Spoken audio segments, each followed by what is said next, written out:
Allez, comme promis, place à la personne pas banale du dimanche. Bonjour Florian Marchand. Bonjour. Bienvenue ici, ou plutôt, comment je dois plutôt vous appeler, mon père?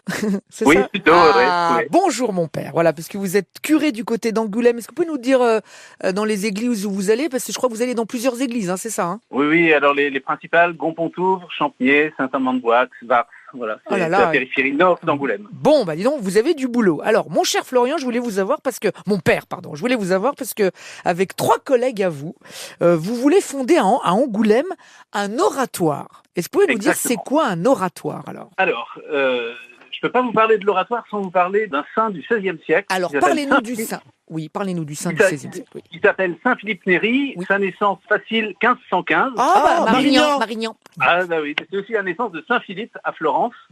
Et il va vivre assez longtemps puisqu'il ne va mourir qu'en 1595, et ça à Rome. Ah oui. Il arrivera à Rome quand il aura une vingtaine d'années, et dans une Rome qui a été saccagée, puisqu'on est après le sac de Rome, et il va trouver une Rome assez décadente, très peu peuplée, et il va être animé de ce désir de faire connaître la parole de Dieu, de faire connaître Jésus, et avec une chose qui va le caractériser vraiment beaucoup, c'est la joie. La joie.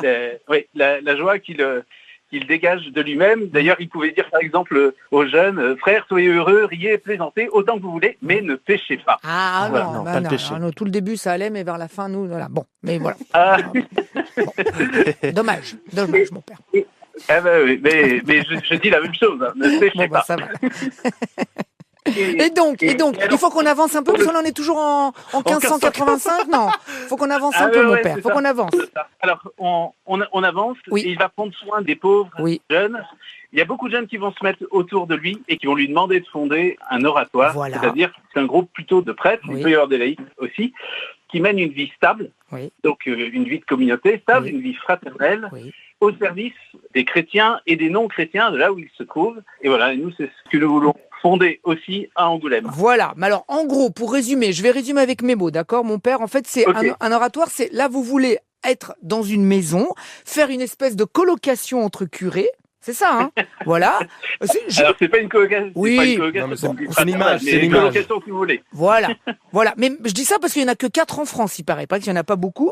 Et donc, l'idée, voilà. Donc, l'idée, c'est quoi? C'est de vous rapprocher, le monde de l'église, parce que vous allez vivre comme ça, dans Angoulême, aller dans les commerces d'Angoulême, proche des gens. Voilà, c'est ça. Exactement. Voilà. Une très grande proximité. Voilà. Et puis, ce que permet cette stabilité, vraiment, de s'enraciner quelque part pour être au service vraiment de ceux qui sont là et puis autour. Voilà. Alors là, vous avez trouvé l'endroit où habiter, mais il faut faire il y a un petit peu de boulot. Ah ouais, il y a un peu de travaux parce que, en fait, on construit une maison pour 8. Alors, on est 4 actuellement, mais on prévoit pour 8. D'accord. Et notre diocèse est un diocèse qui n'a pas beaucoup de moyens. Et l'évêque nous a dit, très bien, je vous confie une église dans Angoulême, qui sera l'église Saint-Jacques-de-Loumeau, et charge à vous de vous trouver un lieu pour vivre dans ce quartier. Exactement. Donc on a trouvé l'immeuble après 2-3 ans de recherche. Ouais. Et donc là, vous cherchez un petit peu d'argent.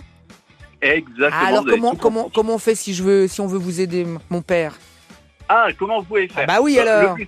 Alors le plus simple, c'est d'envoyer un chèque au diocèse d'Angoulême en n'oubliant pas de mettre au dos pour l'oratoire. Voilà, pour l'oratoire d'Angoulême. Bon, et normalement, si tout va bien, on emménage l'année prochaine, hein, c'est ça? Si tout va bien. Ah, ça, c'est ce qu'on espère. Oui. Écoutons, prions le Seigneur et espérons. Il y a aussi, s'il y en a qui souhaitent, qui sont plus à l'aise avec Internet, allez sur le site de Credo Funding, Credo, C-R-E-D-O, Funding, F-U-N-D-I-N-G. Vous tapez Angoulême, et puis, en plus, vous allez trouver des vidéos sympas qui vous expliquent ce qu'on est en train de faire. Voilà, super, merci infiniment. Je viens de découvrir l'oratoire parce que je ne connaissais pas. Voilà, une espèce de colloque comme ça entre, je le dis comme ça avec nos mots. Hein. Et non, il y en a 4 en France et 100 dans le monde. Vous voyez, donc il n'y en a pas beaucoup. Et là, il va y en avoir un à Angoulême. Donc si vous voulez les aider, n'hésitez pas. Merci infiniment, Père Florian Marchand. Et bon dimanche! Ici, à midi, avec toute sa tribu, Willy vient déjeuner chez vous. Merci d'être ici jusqu'à 13h partout en France pour votre grand talk show du dimanche. Willy vient déjeuner chez vous. Alors c'est comme la messe du dimanche, mais en pas pareil. Hein, même si on a eu un père à l'instant, dans un instant.